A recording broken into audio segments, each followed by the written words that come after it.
7 April 2024 रोजी झालेल्या set परीक्षेची आन्सर की पब्लिश झालेली आहे. त्यामधील पेपर 1 मधील एका प्रश्नावर आपण चर्चा करणार आहोत, जो प्रश्न तुम्ही चॅलेंज करू शकता.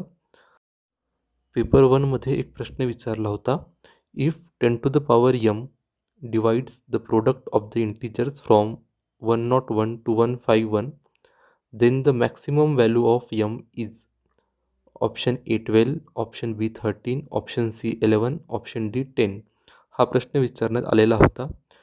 या प्रश्नाचं उत्तर इंटरिम ॲन्सर कीमध्ये ऑप्शन ए 12 दिलेला आहे, परंतु याचं करेक्ट ॲन्सर ऑप्शन बी 13 आहे.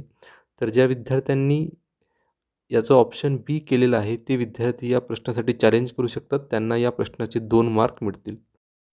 या प्रकारचे प्रश्न सोडवण्यासाठी आपण विविध फॉर्म्युलांचा वापर करतो, परंतु आता वेळेची मर्यादा नसल्यामुळे आपण कुठलाही फॉर्म्युला न वापरता नॅचरल वेमध्ये याचं ॲन्सर फाइंड आउट करण्याचा प्रयत्न करूया.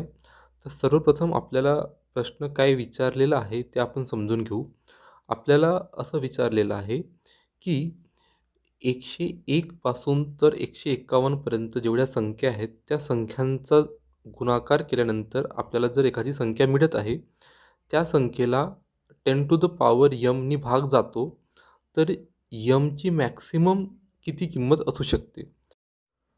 सर्वप्रथम आपण 101 ते 151 पर्यंतच्या सर्व संख्या लिहून घेऊया.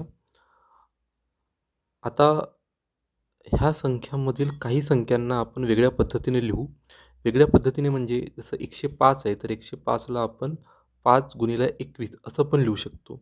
असं आपण यासाठी लिहितोय जेणेकरून आपल्याला जे उत्तर काढायचं आहे, जो फॅक्टर आपल्याला हवा आहे तो फॅक्टर आपण इथे आणू शकू.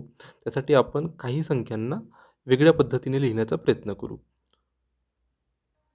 इथे जेवढ्या संख्या हायलाईट केलेल्या आहेत त्या सर्व संख्या आपण थोड्याशा वेगळ्या पद्धतीने लिहिणार आहोत. हायलाईट केलेल्या सर्व संख्या रिप्लेस केल्यानंतर आपल्याला अशा प्रकारची क्वांटिटी मिळेल. 105ला आपण 5 × 21 लिहिलेलं आहे. 110ला आपण 5 × 22 असं लिहिलेलं आहे. 115ला 5 × 23 असं लिहिलेलं आहे. 120ला 5 × 24 असं लिहिलेलं आहे. 125ला आपण 5 × 5 × 5 असं लिहू शकतो. 130, 135, 140, 145, 150 हे सर्व संख्या आपण रिप्लेस केलेल्या आहेत. तसंच 128ला आपण 2 × 2 × 2 × 2 × 2 × 2 × 2 अशा पद्धतीने लिहू शकतो. 136ला आपण 2 × 2 × 2 × 17 असं लिहू शकतो.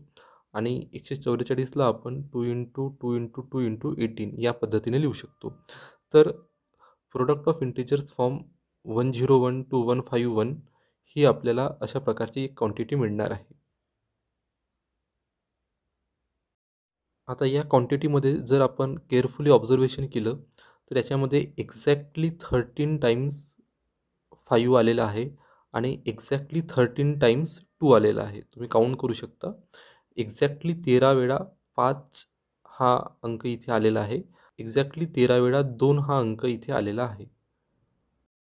आता जर हे सर्व 13 वेळा आलेले 5 आणि 13 वेळा आलेले 2 यांचा जर आपण एकमेकांसोबत गुणाकार केला तर आपल्याला 10 गुणिला 10 गुणिला 10 गुणिला असं 13 वेळा मिळणार. म्हणजेच आपल्याला 10 टू द पॉवर 13 ही संख्या इथे गुणाकारामध्ये मिळणार.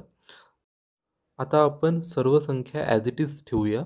फक्त सर्व 13 ही 5 आणि 13 ही 2 यांचंच गुणाकार करूया. तर यांचं गुणाकार आपल्याला 10 टू द पॉवर 13 मिळणार आणि बाकी सर्व संख्या आपण ॲज इट इज ठेवू. सर्व 13 ही 5 आणि 13 ही 2चा जो गुणाकार आहे तो 10 टू द पॉवर 13 मिळणार आणि बाकी सर्व संख्या ॲज इट इज म्हणजे आपल्याला product of integers from 101 to 151 101 गुणिला 102 गुणिला 103 गुणिला 104 गुणिला 21 गुणिला 106 अशा पद्धतीने मिळणार. Product of integers from 101 to 151 म्हणजेच 101 गुणिला 102 गुणिला 103 गुणिला डॅश डॅश डॅश 149 गुणिला 6 गुणिला 151 गुणिला 10 टू द पॉवर 13 ही क्वांटिटी आहे. आता ह्या क्वांटिटीला 10 टू द पॉवर 13नी भाग जातो, कारण न्युमरेटरमध्ये 10⁻13 हा गुणाकारामध्ये आलेला आहे. त्याच्यामुळे 10⁻13नी 100% याला भाग जाणार आणि प्रश्नामध्ये आपल्याला तेच विचारलं होतं की 10⁻m नी जर भाग जात असेल तर mची मॅक्सिमम व्हॅल्यू किती राहू शकते. तर 10⁻13नी भाग जातो म्हणजे mची व्हॅल्यू 13 राहू शकते.